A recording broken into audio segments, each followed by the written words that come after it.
all-new Toyota Innova Hycross is finally here in India. We are seeing it in the flesh for the very first time. It is a popular vehicle and we know you guys have a lot of queries. So we have picked 10 of your questions that we are going to be answering in this video.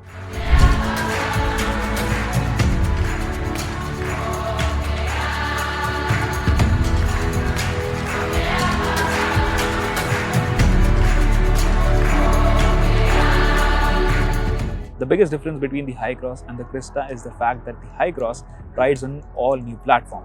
It has moved from ladder frame of the Crysta to an all-new platform which is Toyota's DNGA platform. So that means it is a monocoque construction and it is going to be more car-like to drive. The other difference is the fact that this is a front-wheel drive version as opposed to the rear-wheel drive Crysta.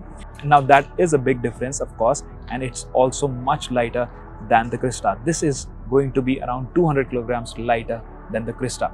Now that is going to make it more car-like to drive of course, but the other part of the story is that this gets an all-new tech in the sense it has got all-new powertrains. This is going to be powered by a strong hybrid 2-liter petrol engine which is also available as a non-hybrid, and that means the entire platform, the entire powertrains for this car are new. On top of that, it has also got an all-new design. As you can see, this looks more SUV-like, and that's what Toyota is saying. It doesn't have that boring staid MPV look. This looks more sporty and this will give it a more premium appeal over the Crysta, and that is going to be one of its main USPs.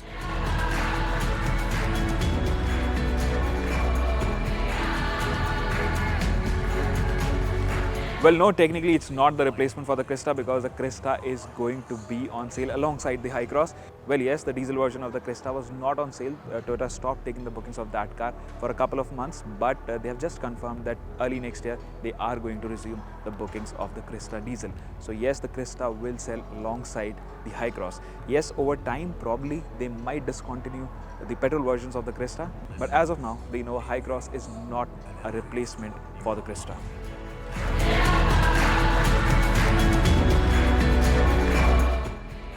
The Innova Hycross is going to be available in 2 engine options. One is hybrid and one is non-hybrid of course. They both use the same 2-liter 4-cylinder petrol engine, but this is the hybrid version. It gets an electric motor in addition to a petrol engine.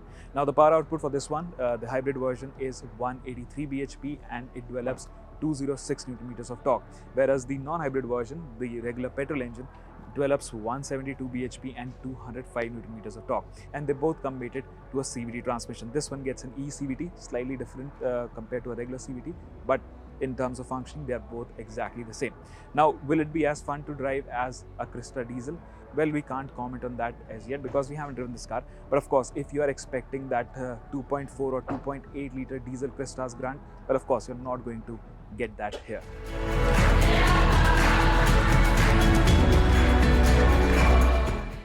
It may look like an SUV, but it doesn't get all-wheel drive. It is primarily front-wheel drive. There is no all-wheel drive option with this car. Well, yes, it looks quite butch, but at the moment, there is no all-wheel drive option with this version.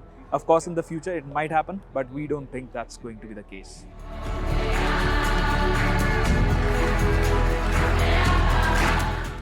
Toyota claims the hybrid version of the Innova Hycross will return as much as 21.1 kilometers to a liter, and that is quite extraordinary for a car of this size. And they also claim that this will have a driving range of over 1000 kilometers on a full tank. Now the tank capacity we don't quite know, but it is going to be around 50 liters.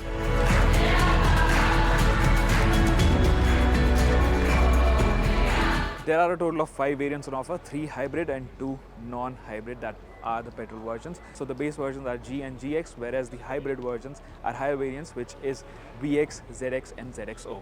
So these are all available in 7 and 8-seater configuration.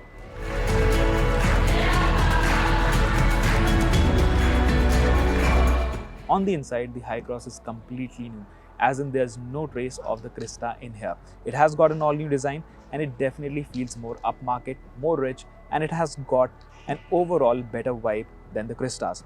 Now, among some of the features that it comes with, it gets a 10.1-inch touchscreen system, a panoramic sunroof, dual-zone climate control, a 9-speaker JBL music system. More importantly, For backseat passengers, it has now got powered ottoman seats in the second row. Now you also get more creature comforts in the sense it has got a powered tailgate and it has got ventilated seats at the front as well. Now in terms of cabin space, this is going to be more spacious than the Crysta, and that's simply down to the fact that it is a longer car. It has a longer wheelbase by 100 millimeters and it's also wider by 20 millimeters. It's also available in both 7 and 8 seat configurations. So if you are looking for an MPV that's spacious, well, of course it is going to do slightly better than the Crysta. At least on paper, that's what it looks like.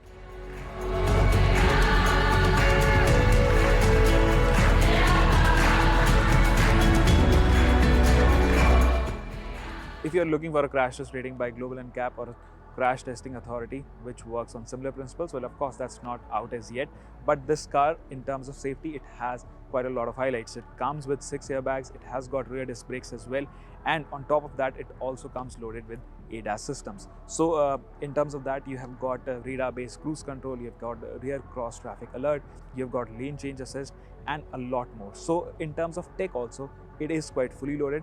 And in terms of safety, I think this being a Toyota, it will do quite well in that regard as well.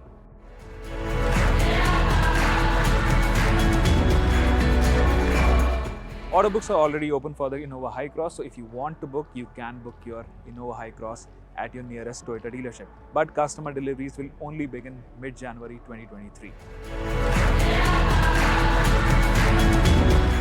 As of now, Toyota hasn't revealed the pricing of the Innova Hycross, but it is going to command a premium over the Crysta. So expect it to start from around 21 lakh rupees and go all the way up to 28 lakh rupees ex-showroom.